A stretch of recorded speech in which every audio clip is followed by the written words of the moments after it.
Welcome, everybody. I'm so excited that you are here today tuning into the Grace Academy. My name is Natalie Franks, and I am the Executive Director of Programs and Development here at the Grace Alliance. In our last video, you had the chance to hear a wonderful biblical foundation and perspective, a lens to look through as we dive into this topic of mental illness. Now, today I'm going to take us on a little different journey as we explore mental illness from a clinical perspective. What does it look like clinically for an individual living with a mental illness? And most interesting of all, diving into how that intersects with our faith. How does that impact our faith experience? Now, the information we're talking about today directly relates to our Living Grace Group. And our Living Grace Group is for individuals who are living with a mental health difficulty. Now, as we dive into this information together, we've got plenty of wonderful slides, things for you to write down, and I want to make sure that you have our PDF training manual in hand. That will give you an ability to write different things down that you hear, that you see on the slides, even questions that you want to email us at a later date. We're excited you're here. We're excited that you're taking that step of faith to start a Living Grace Group or a Family Grace Group at your church in your community. We're going to start broad here with the definition. We want to know, what is the definition for mental illness? And as I said, Joe gave us a wonderful biblical perspective, a biblical definition of how to look at mental illness, even through the eyes of God. How does God see us? What is our story? Mental illness can be defined by circumstances or genetic factors causing a disruption in the brain, affecting thoughts, moods, behaviors, and relationships. Now, I think it's important to pause here. I want you to imagine your day so far. Maybe it's the morning for you. Maybe it's the evening. When you woke up, I'm guessing you maybe set an alarm. You turned that alarm off. You got ready for work or for school. Maybe you got ready to meet someone at a coffee shop. You chatted maybe with a friend on the phone. You texted them. You maybe even got in your car, had to regulate that road rage and frustration, especially if you're living in California. Now, if you think about that morning, maybe it's only a few hours. Focus on your thoughts, how you regulated your mood, your interactions with family members, strangers, people at the coffee shop, people on the road. So if we think about this definition so far, we've paused here, thinking about thoughts, our moods, our behaviors, our relationships. If this is impacted by a mental illness, that means that essentially every aspect of everyday life would come to be impacted for that individual living with a mental illness. You can see that it is severe enough to require professional intervention, require whole health and holistic approach to care and a community support. So this is the foundation for us today as we dive into discussing mental illness. So I'm going to show you and start off with this one image here. Now, our society loves to see the proof.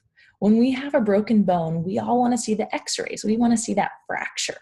When we believe we're anemic, maybe we feel we're anemic, we want to see the proof on our blood panel, our blood results. And for years, there was a large struggle that I think still continues today with mental illness, especially in that faith context. If we can't see it, does it really exist? Is it just a spiritual battle that's going on within inside? Well, let me tell you, we now have the proof that gives us great insight into exactly what is going on within that brain of an individual living with a mental illness. This is a brain of an individual who is not struggling with depression. And I want you to pay attention to the colors, the yellows, the oranges. This is representing activity within the brain. Now here is an image of a brain with someone living with depression. And you can see, looking at both of those slides in comparison, the vast difference in colors. And there's one area in particular that I want to focus on, and that is the area that's circled in red. And this is where we have our prefrontal cortex. So this is housing our executive attention network. Now, you may be telling yourself, gosh, this is a lot of big words. I'm not quite following. This is the area that helps control and regulate our executive function. So our processing, how we reason, every day, the higher level of thinking that we have. And as you can see here, the lack of color in that image on the right indicates that there is a great disruption of activity within this part of the brain. So a disruption of executive attention network is really what's going on. So if you're thinking about this, if this is the reality that's going on the inside, it's no shock to us that we start to see things like disorganization, confusion, impulsive behavior, mood instability. And the great thing here is that we not only have access to brain images of an individual living with depression, but we now have access to brain images of individuals living with bipolar disorder, anxiety, and panic disorders. You'll see the brain image on the left of someone living with bipolar disorder, and on the right, a brain image of someone living with anxiety and panic. So after comparing our first images, the ones above, to these new images, we can see that we pretty much have the opposite situation going on within that prefrontal cortex. Remember, that's the area circled in red, the very front portion of that brain. So instead of having that diminished activity level, that blue color, we now have a prefrontal cortex that's working on overdrive. We see the rich red, the yellow. That area is representing overactivity. And there's one more thing to point out in these new images. The circle that you see in the middle, located right around the middle of that brain, is the region of the thalamus. Now, the thalamus is the area of the brain that's partially responsible for filtering out and in all of the senses that our body takes in from the world around us. So we have these individuals who have this overactive thalamus, and they begin to have faulty perceptions of how they're experiencing life. So I want you to place yourself in a very large church. Maybe you go to a small church. Maybe you go to a church that has 3,000 members. Place yourself in a very large church in that sanctuary on a Sunday morning. You have loud booming music. You've got bright colors. Maybe lights are going on and off. People are standing and sitting. You see unfamiliar faces. I hope you can imagine what that's like. It's a lot of senses, a lot of things that our body begins to take in. Really overwhelming for anybody. Now, imagine someone who has this overactive thalamus, extremely sensitive. An experience like this can even be traumatic. They are experiencing a sensory overload. And lastly, the brain image on the bottom right gives us great insight into what's going on within the brain of an individual who's experienced trauma or living with PTSD. And so you see again that overactive brain, the rich colors, the high activity, and they find themselves stuck in a threat mode. Now, I'm sure you have heard the image before of standing in a room and you see a bear or a tiger walk in. So imagine yourself in that room. A bear walks in, your body, your alarm system in your brain fires without knowing it. Before you even can be aware of what's going on, you're running out the door. Your instincts have already kicked in, this fight or flight reaction.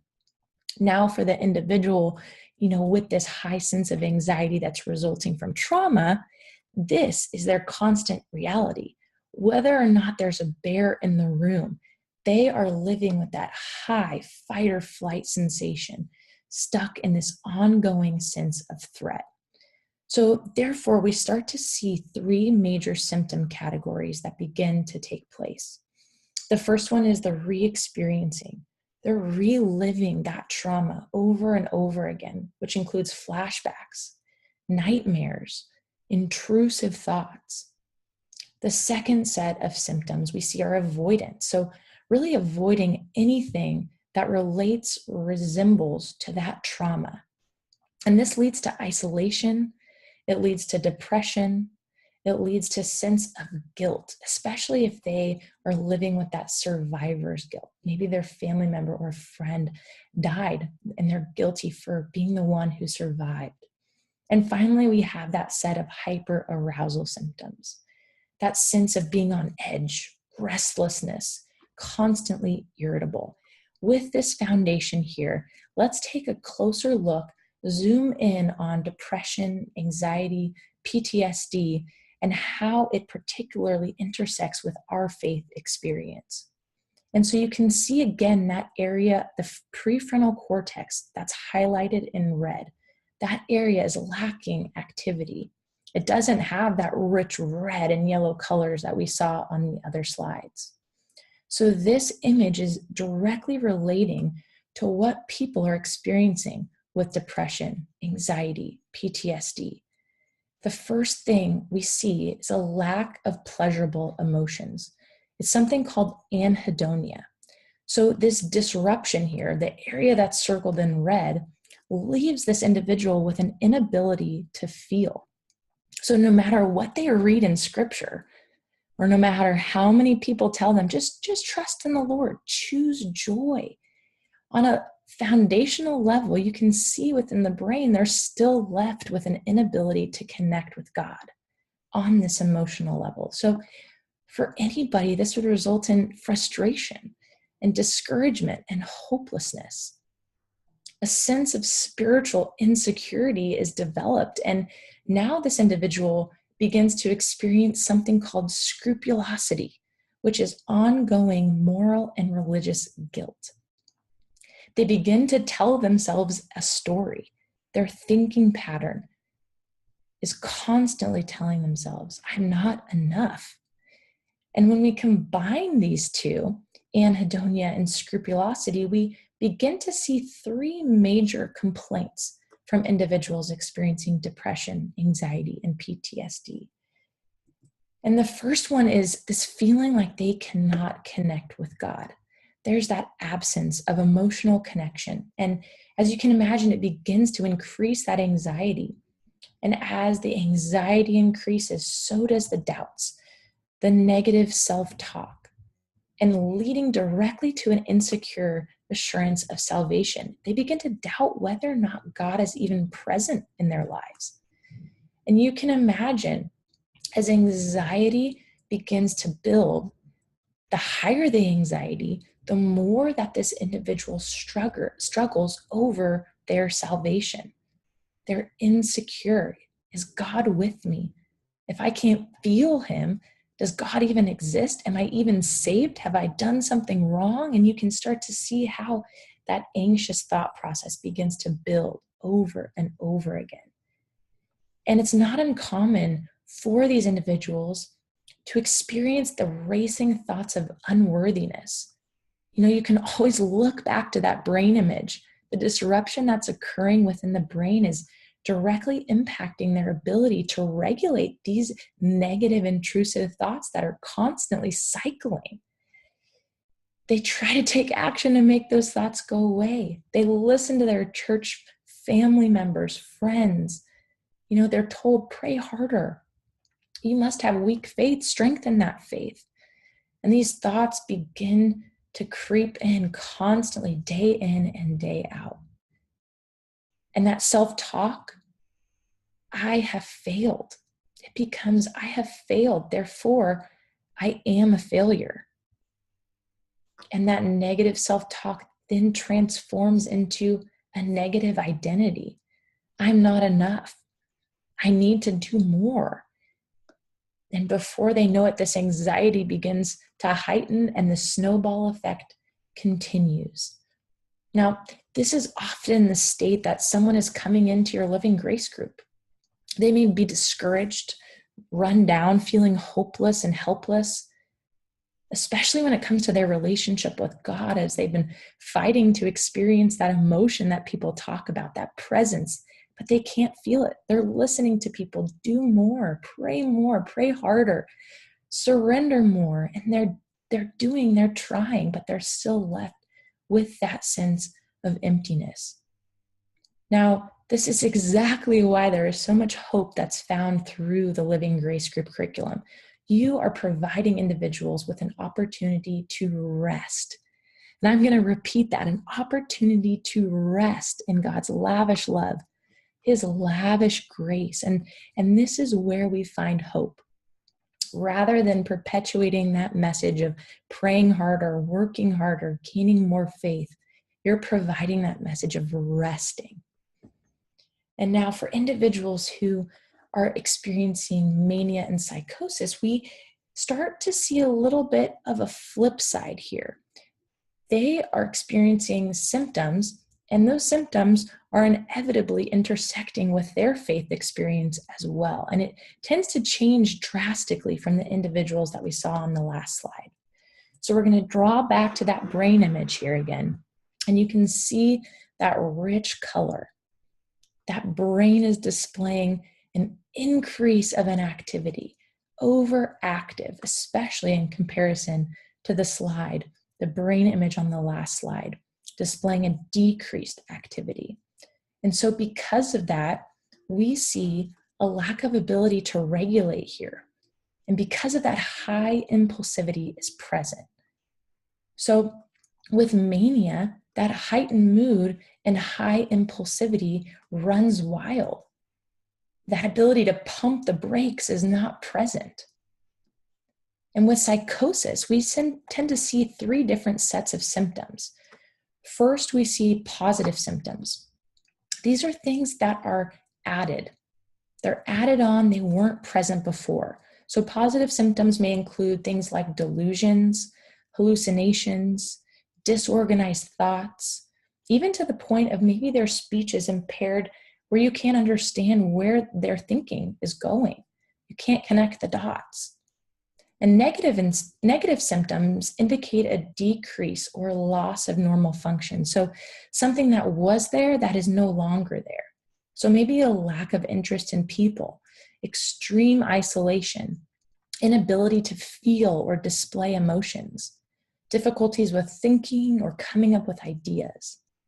And psychomotor symptoms may include changes in movements and maybe even also odd gestures, movements, or tactile hallucinations that begin to happen. So when it comes to faith, one of the things that we have to understand when we're interacting with an individual in mania or psychosis is that they begin to experience God through their symptoms. And as you can imagine, this is confusing. In psychology, they call this hyper-religiosity. And you're not going to go up to your loved one or your group member and say, I think what you're experiencing is actually hyper-religiosity. But we want to bring this up because the most important thing to remember here is that their experience is 100% real to them. This is their reality. And even though we may be looking on the situation from the outside and begin to see some of their behaviors in response to their symptoms, we never want to discount what they are living with or experiencing. And secondly, a lot of times we see that they have a strong sense of revelation from God, which results in this high drive for works, and more works.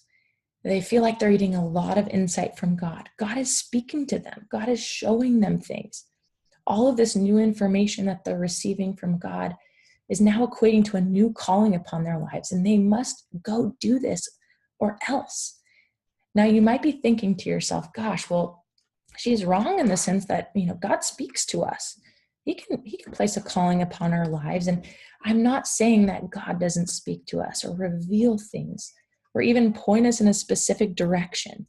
This unique aspect and experience, this situation of receiving these messages and revelations, they are very critical. They're very judgmental. They're negative. They're based in fear. And most importantly, they don't align with the character of God. And thirdly, because of their symptoms of psychosis, even their heightened mood, they will only attribute what they're experiencing as spiritual warfare or demonic oppression or possession. I'm being attacked. There's a demon presence in me. Those are things you might hear. And there's little self-awareness present. there's little self-awareness where they actually begin to see that their symptoms, what they're experiencing, are because of their symptoms. And that leads us directly to our last point of anosognosia. Well, this simply means that the individual is unaware that there is a problem. So as you can imagine, trying to support them, trying to get them help becomes a real challenge. They're unaware as to what's really going on. So during your group, you may encounter someone with little insight or little self-awareness. They may believe and hear that everything that's going on, what they're being revealed, by God, that's 100% true. And as I said earlier in this slide, we never want to discount their experience. Even though we may see that what's going on is a lack of awareness, this is fully real to them.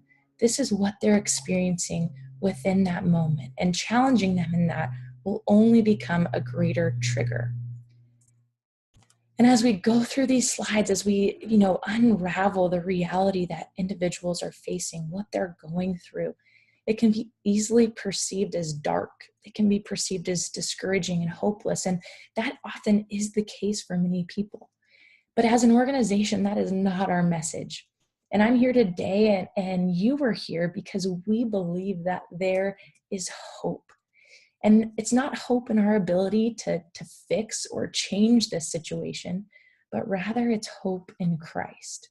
And by taking that bold step forward to provide a support group in your local church or your community, you are in turn a vessel of hope. You're providing that message of recovery to each and every individual that you come in contact with. And that is an awesome thing. It's a beautiful experience. And that's why we're so excited that you are tuning in today, that you're participating in our Grace Academy videos. And so you may be wondering, well, what's next in this? What do I do from here? I'm really interested in learning more. Well, you're in luck because we have an awesome video series that you can tune into. Our next video directly relates to the family grace group. So diving into what the family is experiencing, especially in relation to that grieving process. After that, we have a video discussing, back with me, the recovery process. Can you even recover from a mental illness? What does recovery look like? Our video number 5 talks about the group. So what is the living grace group? What does the family grace group look like? What do the lessons look like? How do I lead the group? All the details that you need to know about how our groups work. And then finally, communication tools. What do I do when I get in that sticky situation and someone, drops a bomb on the group and I'm not quite sure how to respond? I'll be providing you with tools on how to communicate effectively, how to communicate hope, how to assure grace through the process. And we're excited. This is an exciting thing for us. So make sure to tune in to the videos 3, 4, 5, and 6. There's tons of wonderful information that you will find there. And of course, always email us if you have any questions through the process. We are here to help guide you, help facilitate this training experience for you. Thank you for tuning in with me today. Thank you for jumping headfirst into really being used as a vessel of hope for the people in your community who are living with a mental illness.